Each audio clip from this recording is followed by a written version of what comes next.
Greetings and welcome. I'm Wes Gollum, the New Hampshire Energy Geek, and today I'd like to discuss the relationship between exponential growth of the human population and its effects on the resources that humans use to make the goods and services that we've all come to need and take for granted. I like to eat three decent meals a day, and I'd like to make the assumption, I hope you'll agree with me, that so does every other person on the planet. So, every time the population doubles, we have to feed twice as many people. Here's a graph of world population from 1800, when it was about 1 billion, to 1925, when it hit 2 billion, 1974, 4 billion, and it will double a third time by somewhere in the next 5 years. Forgetting for a minute the 9 million people a year, about 1% of the world's population, that starve to death, what this graph shows us is we now have to supply 8 times the food that we did in the year 1800. Something else I'd like you to consider while we're talking about food and how much we have to provide with exponential growth. Anytime you have an exponential growth sequence, 1, 2, 4, if you add up 1 plus 2 plus 4, that adds up to 7. What's the next number in the sequence? 1, 2, 4, 8. That means in this doubling period, when we go from 4 to 8, we have to provide more food than we've provided in the history before us, because 1 plus 2 plus 4 is only 7. Try this with any doubling sequence and you'll see it always works. How many times do you think we can provide food as the demand doubles and then doubles again? Is there a limit? And what about non-renewable resources? Last week we looked at this graph of the demand for energy and compared it with the population growth. And you see, like with food, as the population grew, so did our demand for food and for energy. Let's take a deeper dive into the effects of exponential growth in demand on a non-renewable resource. Here is a simple way to find the doubling period. It's called the rule of 70. Dividing the percent growth rate or interest rate by 70 yields the approximate doubling time. It makes sense. If you have $1,000 in the bank at 7%, you will have $2,000 in 10 years. In 10 years, 70 divided by 7 equals 10. Similarly, $1,000 at 14% would become $2,000 in 5 years. 70 divided by 14 equals 5. To explain further, I need a computer with a spreadsheet on it, so I'd like to introduce my doppelganger, who from a remote location has a computer with a spreadsheet. Let's look a little closer at what happens to a non-renewable resource that has a demand that's growing exponentially. In this example, we're going to use a fake resource. We're going to call it widgetum, which is a key component needed to build widgets, which are very popular and growing in demand every year. So for this example, let's assume we have 50,000 units of widgetum, a supply in the ground that we know is there, and we have a demand of 100 units a year. So that would mean that 50,000 divided by 100, and we have a 500-year reserve. If you look down here on the spreadsheet, you'll see 50,000, 100 demand a year, and 500-year reserve. We could build widgets for 500 years.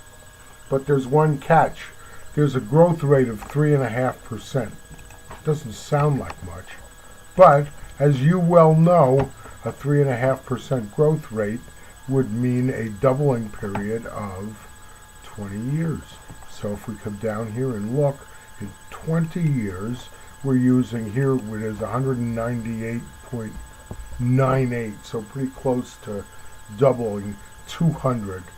And now instead of a static reserve, a reserve of 500 years, we only have a reserve of 237. We've got 198.98 divided into 47,073. Okay, let's look at the next doubling period, another 20 years. And so that's year 40, which is right here. And you will see now we're using 395, so it's almost 400, just under 400. So it's gone from 100 to 200 to 400. And it's gone from a reserve where we thought we had 500 years to what this says right here is 104 years. Going on to our third doubling period, year 60. We are now have a static reserve of 38 years. We're using 788 units of widgetum a year. By year 80, we have a reserve of 4 years because we're using over 1,500 units a year. And in fact, you come down here, and by year 85, we're in negative numbers here, meaning we've run out of widgetum, and we can't make them anymore. And we thought we had 500 years, and it turns out we only have 85. But wait, we probably underestimated, and maybe there's more widgetum in the ground that we didn't know about. So let's say that there's 10 times as much. So if you watch down here, I'm going to add a 0 to that, and it'll change the calculation. And now let's look.